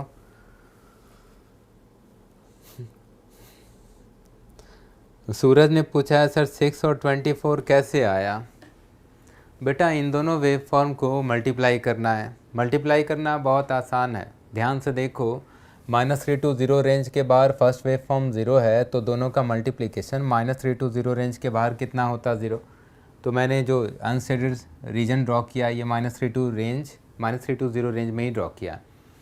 मल्टीप्लाई करोगे तो एम्पलीट्यूड भी तो मल्टीप्लाई करोगे। तो अब मुझे यहाँ भी एम्पलीट्यूड चाहिए, इधर भी एम्पलीट्यूड चाहिए। कैसे मिलेगा? लीनियर फंक्शन के हेल्प से। टोटल बेस विड्थ कितना है 8 सेकेंड, हाइट कितना है 16, तो स्लोप कैलकुलेट करो। स्लोप कितना है 2 सेकेंड। अब अगर स्लोप 2 सेकेंड है तो कॉमन सेंस वाली बात, आप ट्रायंगल के स्टार्ट से जितना एक्स को ट्रैवल करोगे उसका डबल डिस्टेंस आप एम्पलीट्यूड में कवर करोगे। स्लोप 2 का मतलब यही है। ओके, तो जैसे मुझे इधर एम्पलीट्यूड चाहिए तो ये वाला इंटरवल कितना है 1 सेकेंड का। अगर ये इंटरवल 1 सेकेंड का है तो ये वाला हाइट कितना होगा, डबल करो। 1 का डबल कितना 2, तो इधर एम्पलीट्यूड क्या लिखता है 2। सिमिलरली ये वाला डिस्टेंस कितना है 4 सेकेंड। अब अगर 4 सेकेंड है और एम्पलीट्यूड चाहिए तो क्या करोगे, डबल। 4 का डबल कितना 8, तो एम्पलीट्यूड क्या लिखता 8। अब इसके बाद इन दोनों को मल्टीप्लाई करोगे तो ये जो एम्पलीट्यूड 2 है 3 से मल्टीप्लाई होगा, तो 2 × 3 कितना लिखते 6, वही मैंने लिखा। इधर एम्पलीट्यूड कितना 8, यहाँ ओरिजिन पर एम्पलीट्यूड कितना है 3, तो 8 × 3 कितना 24, तो इधर मैं एम्पलीट्यूड क्या लिखता 24। तो अनशेडेड स्ट्रक्चर आ गया और इसका एरिया कैलकुलेट करना था।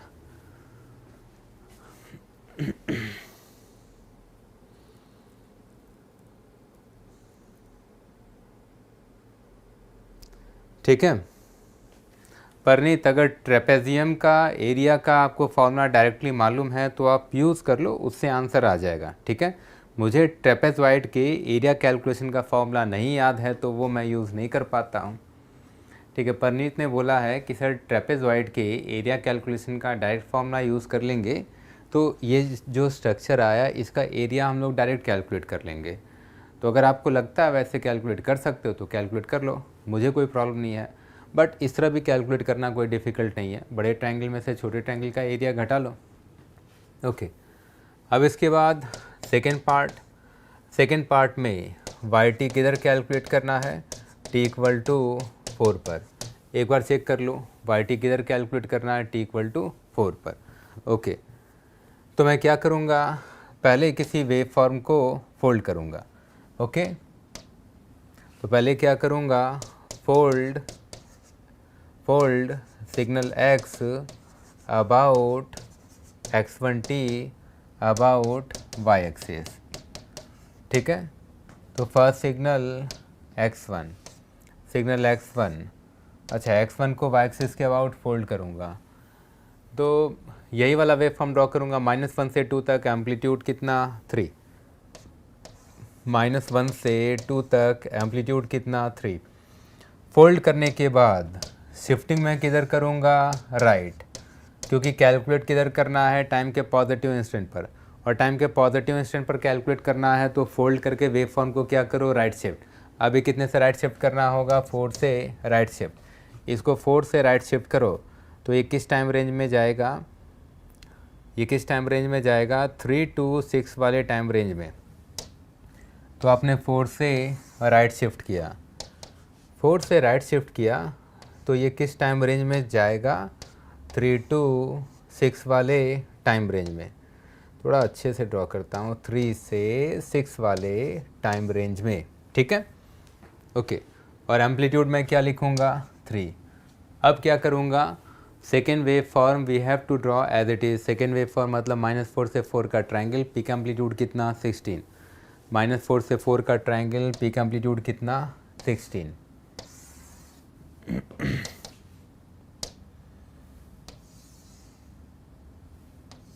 ठीक है, -4 से 4 का ट्रायंगल, तो -4। ओके, तो -4 से 4 रेंज का ट्रायंगल, पीक एम्पलीट्यूड कितना 16।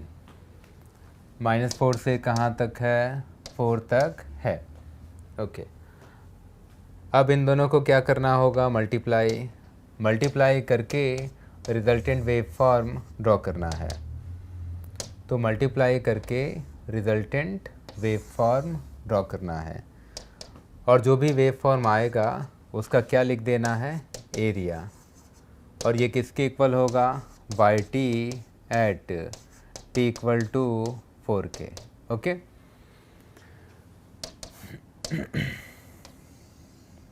यहाँ तक ठीक है। Okay, so this distance is t equal to 3, this instant is 4 and this instant is 6। यहाँ तक ठीक है। इन दोनों को जब आप मल्टीप्लाई करेंगे तो मल्टीप्लिकेशन में ये जो स्ट्रक्चर है यही स्ट्रक्चर आने वाला है। तो जब आप मल्टीप्लाई करेंगे तो मल्टीप्लिकेशन में यहाँ जो स्ट्रक्चर दिख रहा है यही स्ट्रक्चर मिलेगा। ओके, बस केवल इसका पीक एम्पलीट्यूड ट्रिपल होगा।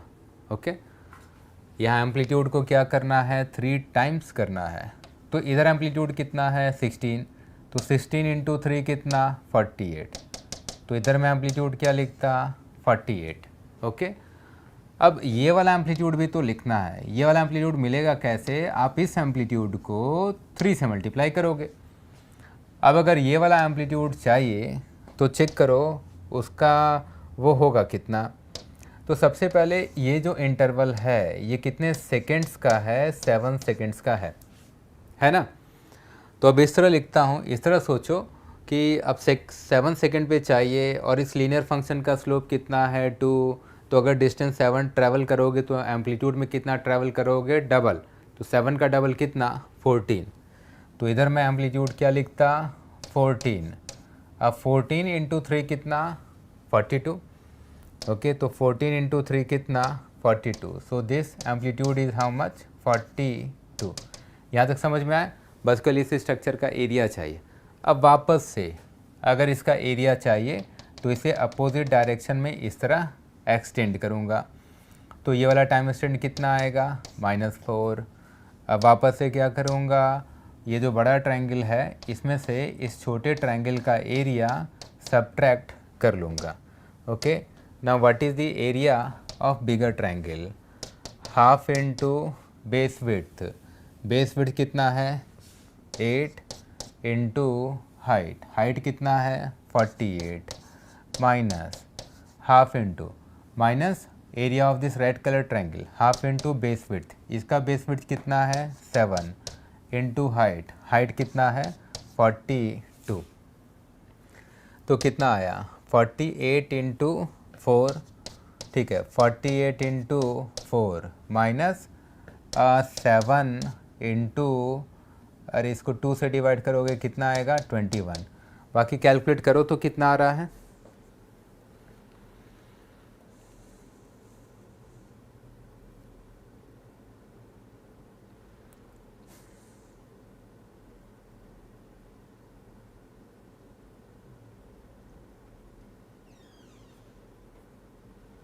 देखिए आपको जो भी इजी लगता हो, वाट ever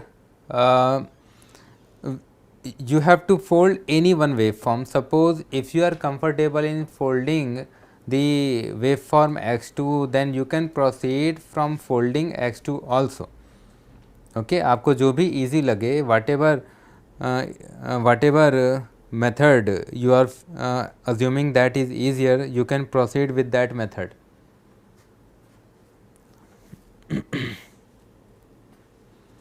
Okay, so 48 into 4 minus 21 into 7. Okay, answer कितना आया, 45। Shivam, Rishabh, Rohi, then Shweta, correct answer.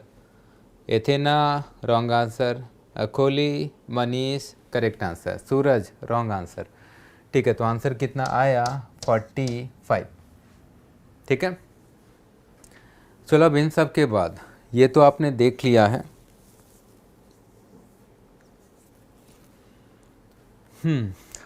अब ये सब तो आपने देख लिया है, तो कन्वोल्यूशन का टॉपिक यही मैं कंप्लीट कर रहा हूँ।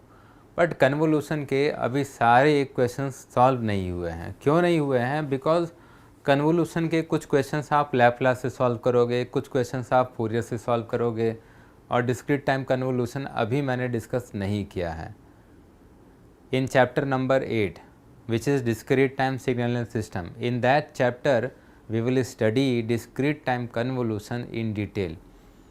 तो अभी डिस्क्रीट टाइम कन्वोल्यूशन तो बाकी ही है, किधर पढ़ोगे? चैप्टर 8 में पढ़ोगे। और डिस्क्रीट टाइम कन्वोल्यूशन के जो क्वेश्चन डिफ़िकल्ट हो जाते हैं वो किसके हेल्प से सॉल्व करेंगे? जेड ट्रांसफॉर्म के हेल्प से, DTFT के हेल्प से, ठीक है। तो कन्वोल्यूशन बिल्कुल एंड तक चलता रहेगा, मतलब जब तक सिग्नल सिस्टम चलेगा तब तक कन्वोल्यूशन चलेगा। कन्वोल्यूशन को सॉल्व करने के लिए हम लोग डिफरेंट मैथमेटिकल टूल्स यूज़ करते हैं। तो कंटिन्यूस टाइम कन्वोल्यूशन के क्वेश्चंस अगर डिफ़िकल्ट हो जाते हैं तो हम लोग किसे यूज़ करते हैं? लैप्लास ट्रांसफॉर्म और फोरियर ट्रांसफॉर्म को। सिमिलरली डिस्क्रीट टाइम कन्वोल्यूशन के क्वेश्चन जब डिफ़िकल्ट हो जाते हैं तो किसे यूज़ करते हैं? DTFT को और जेड ट्रांसफॉर्म को, ठीक है। तो अभी कन्वोल्यूशन यहीं पर कंप्लीट कर रहा हूँ।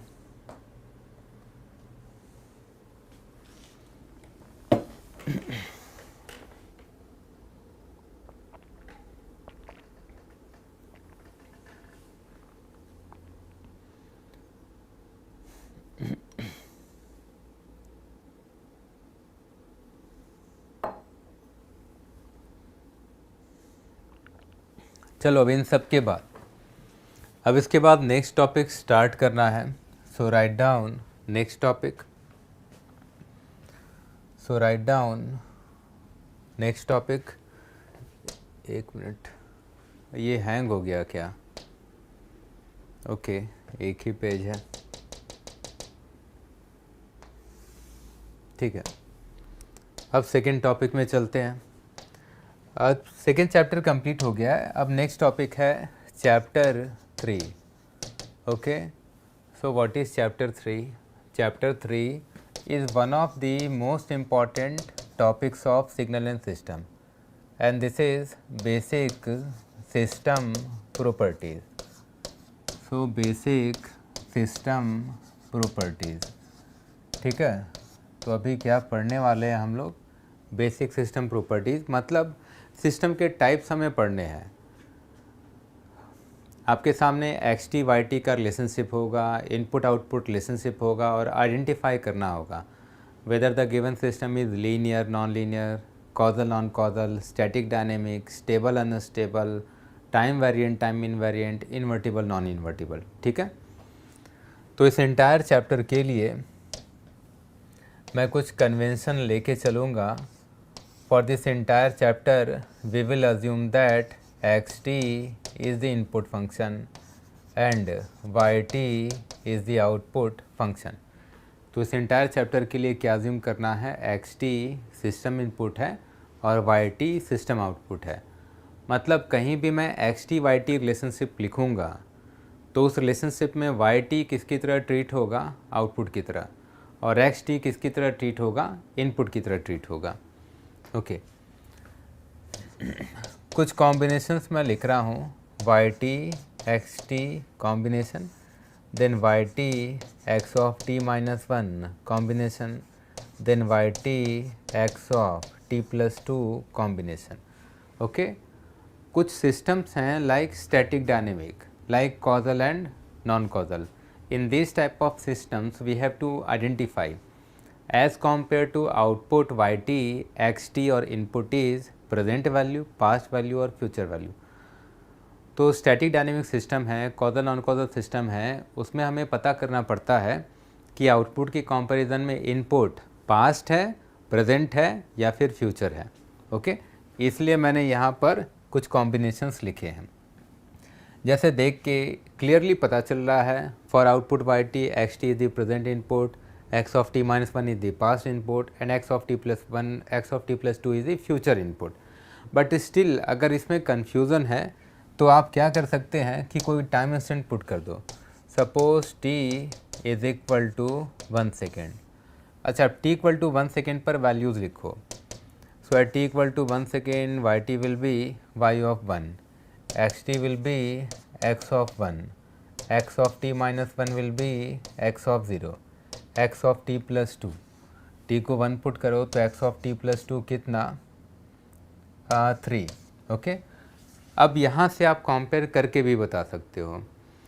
For 1 second output 1 second input is the present value of input. For output at 1 second, input at 0 second is the past input. ठीक है, 1 सेकेंड के लिए 0 सेकेंड का इनपुट कौन सा इनपुट होगा, पास्ट, और 1 सेकेंड के लिए 3 सेकेंड का इनपुट की कौन सी वैल्यू होगी, फ्यूचर वैल्यू।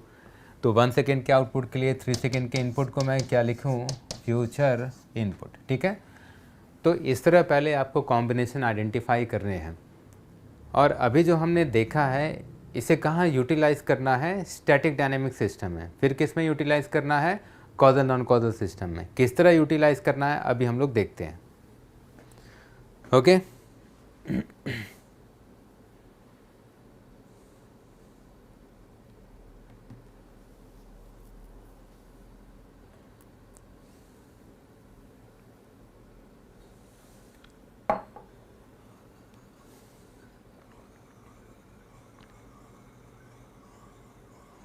ठीक है, चलो फर्स्ट टाइप लिखना। First type is system one. System one is static dynamic system. Static dynamic system. Okay, static and dynamic system. So write down first part. First part is static system. Okay,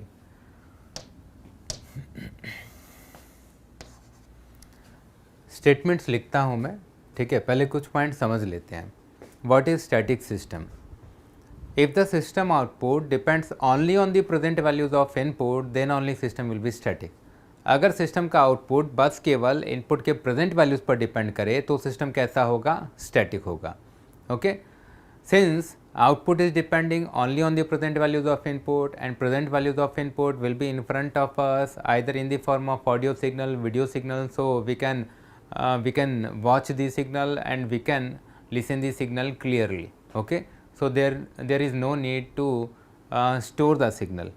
Okay, तो यहाँ information storage की requirement नहीं है। क्यों नहीं है? क्योंकि output की डिपेंडेंसी इनपुट के बस केवल प्रेजेंट वैल्यू पर है, और प्रेजेंट वैल्यू आपके सामने होंगे, या तो ऑडियो के फॉर्म में होंगे तो सुनाई देगा, वीडियो के फॉर्म में होगा तो दिखाई देगा, या फिर डाटा के फॉर्म में है तो भी तो दिखाई देगा। ठीक है, तो आप स्टोर करने की ज़रूरत नहीं पड़ेगी, क्योंकि आप स्टोर उसे करते हैं जो आपके सामने अवेलेबल नहीं है। Like past and future values are not available in front of us. Okay, तो यहाँ स्टोरेज की रिक्वायरमेंट है क्या? नहीं है, क्योंकि डिपेंडेंसी किस पर है, बस केवल इनपुट के प्रेजेंट वैल्यूज़ पर है। स्टोर हम लोग कैसे करते हैं, या तो पास्ट वैल्यू को या फिर फ्यूचर वैल्यू को स्टोर करते हैं। तो स्टैटिक सिस्टम को मेमोरीलेस सिस्टम भी कहते हैं। क्यों कहते हैं? क्योंकि यहाँ पर स्टोरेज की रिक्वायरमेंट नहीं है, इसमें कोई मेमोरी नहीं होती है। Okay, so write down, if the output of system, if the output of system depends only on present values of input, only on present values of input, then system is called static. Then system is called static. Okay, static system का एक नाम और भी है जो मैंने अभी बताया। It is also known as memoryless system. It is also known as memoryless system. ठीक है, कुछ एग्जांपल्स भी लिखता हूँ। Suppose yt is equal to x of t। Suppose system output yt is equal to square of xt। आप देख लो, यहाँ जो दोनों सिस्टम्स हैं, यहाँ कहीं भी इनपुट का पास्ट या फ्यूचर वैल्यू नहीं है। Output is depending only on the present values of input in both the example. First example में present output is equal to present input, कहीं भी पास्ट या फ्यूचर वैल्यू है क्या? नहीं है, तो सिस्टम कैसा? स्टैटिक। सेकेंड क्वेश्चन में देखो, present output is equal to square of present input, यहाँ भी कहीं पास्ट या फ्यूचर वैल्यू है क्या? नहीं है, तो सिस्टम कैसा? स्टैटिक। ओके, अब सेकेंड टाइप लिखना। Second type is dynamic system. Dynamic system, ठीक है। पहले डायनेमिक का भी डेफिनेशन देख लेते हैं, इसके बाद बहुत सारे क्वेश्चंस हम लोग देखेंगे और उसमें आइडेंटिफाई करेंगे कि सिस्टम स्टैटिक है या डायनेमिक है। बट क्वेश्चन थोड़ी देर बाद। अभी हम लोग क्या लिखेंगे, डायनेमिक सिस्टम का definition. So write down, if the output of system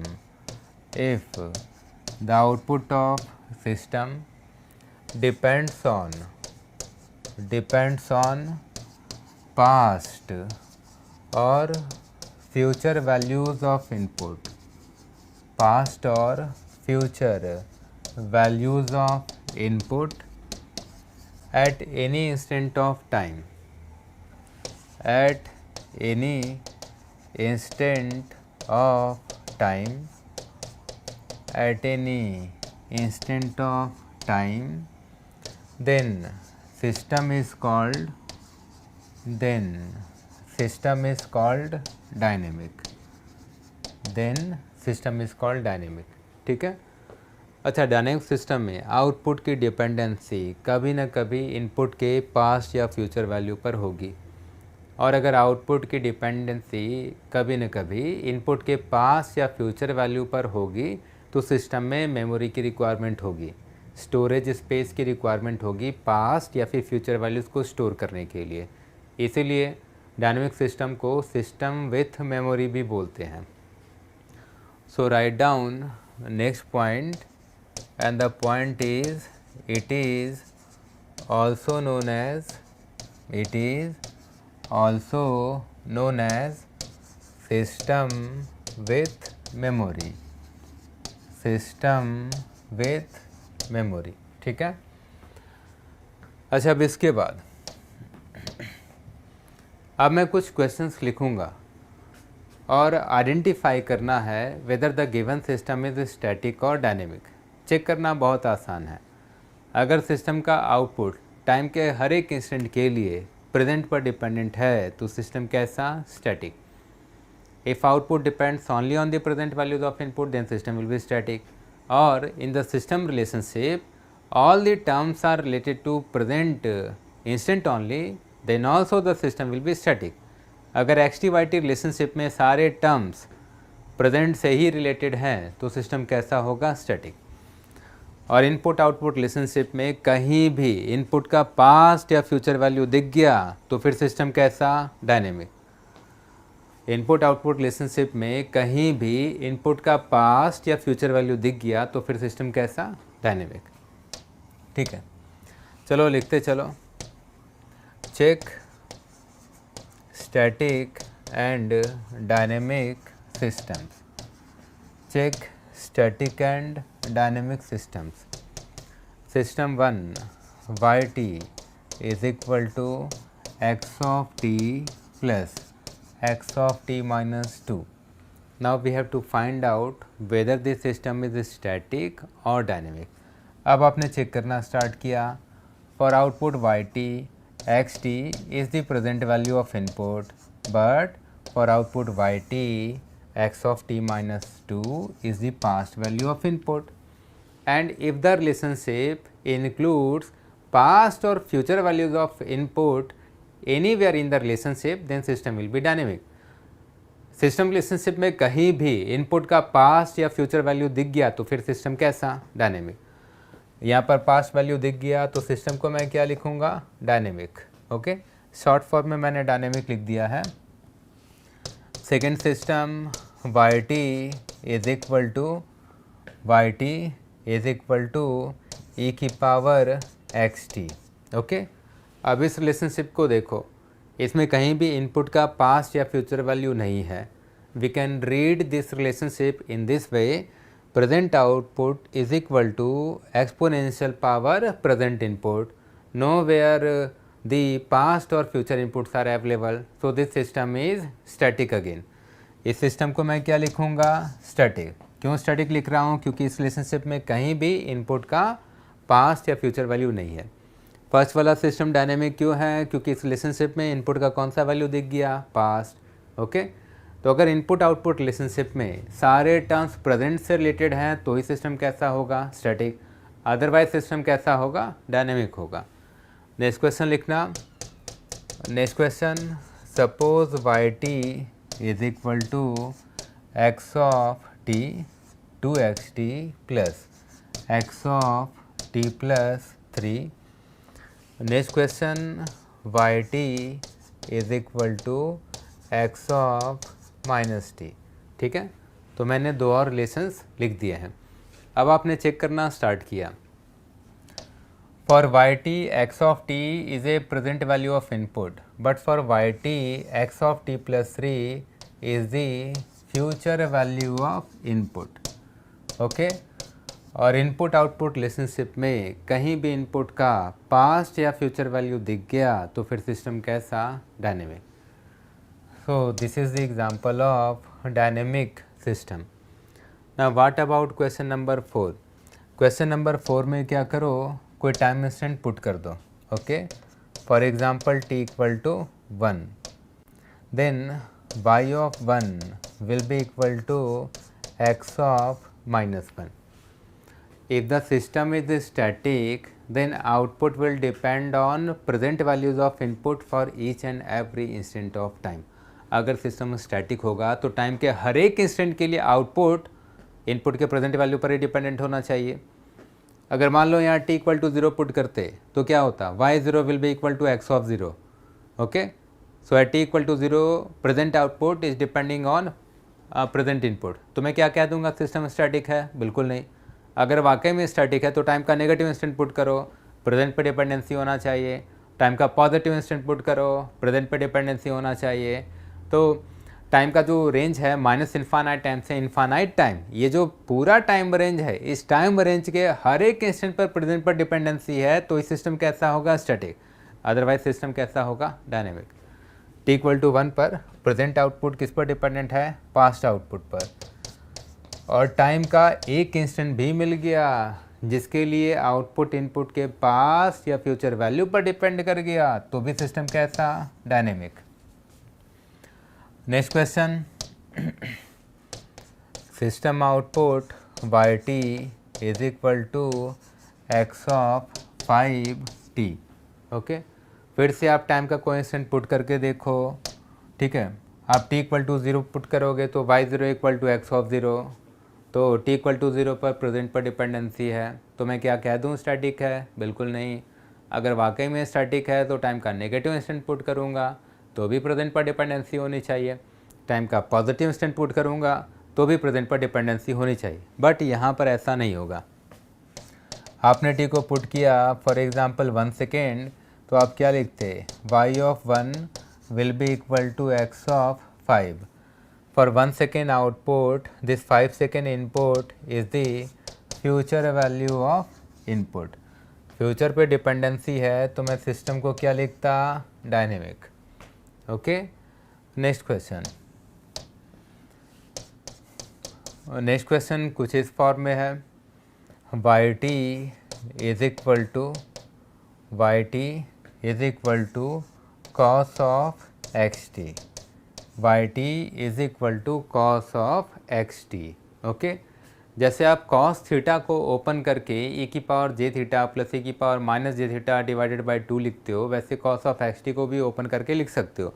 by the way यहाँ से देख करके पता चल रहा है प्रेजेंट पर डिपेंडेंसी है, बट स्टिल अगर लगता है कि नहीं ओपन करेंगे तो कहीं पास्ट या फ्यूचर पे तो डिपेंडेंसी नहीं हो जाएगी, इसलिए क्रॉस चेक करने के लिए मैं क्या करूँगा? ओपन करके लिखता हूँ e की पावर जे एक्स टी प्लस e की power minus J x T divided by 2। अभी आप देख लो, अभी भी प्रेजेंट पर डिपेंडेंसी है। Output is equal to e की power j into present input plus e की power minus j into present input whole divided by 2। कहीं भी इनपुट का पास या फ्यूचर वैल्यू आया क्या? नहीं।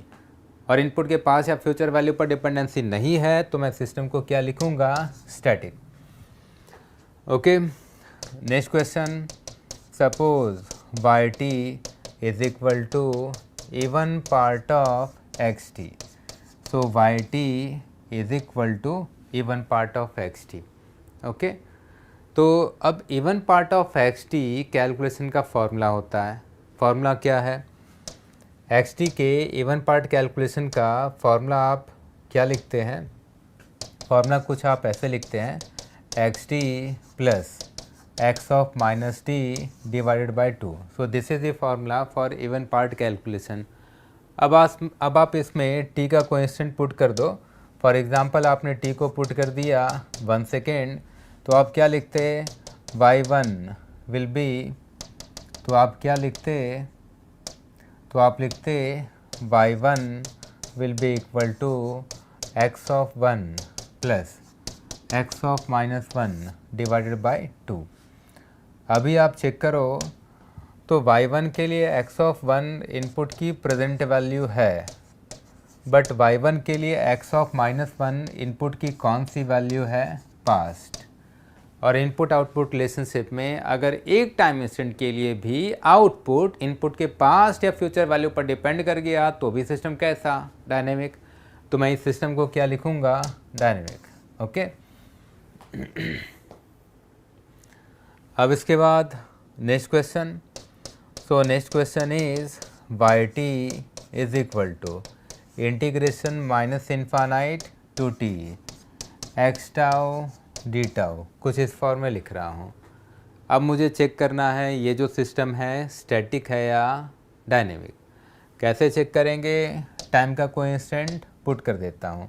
Suppose we are going to put t equal to 1, so y1 will be equal to integration minus infinite to 1 x tau d tau.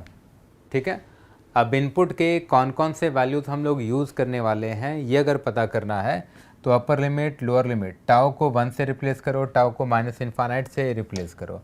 तो आप इस तरह लिखते इनपुट कहाँ से कहाँ तक यूज़ होने वाला है? माइनस इन्फानाइट से 1 सेकेंड रेंज तक का इनपुट यूज़ होने वाला है, यही कहूँगा ना। Output at 1 second will depend on input values from minus infinite second to 1 second। 1 second के आउटपुट के लिए 1 सेकेंड का इनपुट की प्रेजेंट वैल्यू है, बट 1 सेकेंड के पहले वाले जितने भी वैल्यूज़ हैं माइनस इन्फानाइट सेकेंड तक सारे कौन से वैल्यूज़ हैं? इनपुट के पास्ट वैल्यूज़ हैं। It means in case of this integrator output is depending on present and infinite number of past values. It means output is also depending on past values of input। तो output past values पर depend कर रहा है, और अगर past पर dependency है तो सिस्टम कैसा? डायनेमिक। पास्ट पर डिपेंडेंसी है तो सिस्टम कैसा? Dynamic.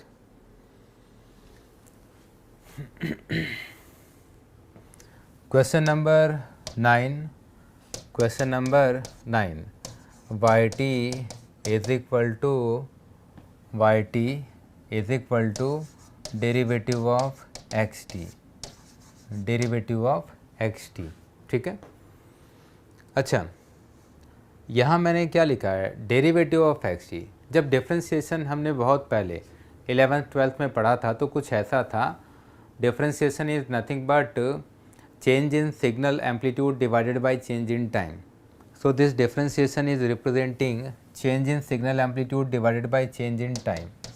So we can write in this way also, change in signal amplitude divided by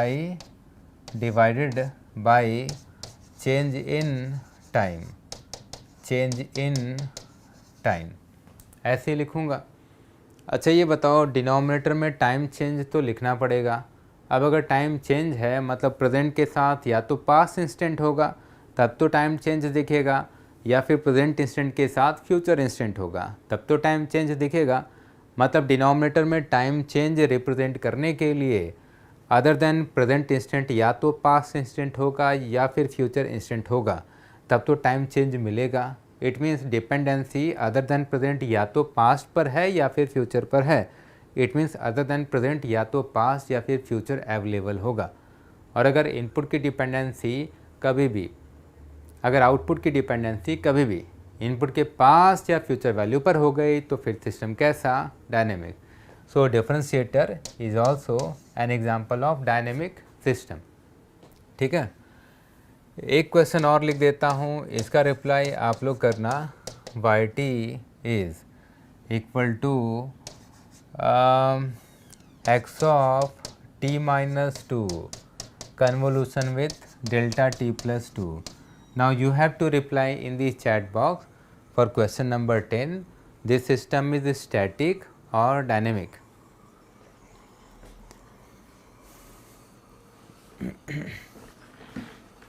ठीक है, सबने करेक्ट आंसर लिखा है। Like Anshika, your answer is correct. Shivam, your answer is correct.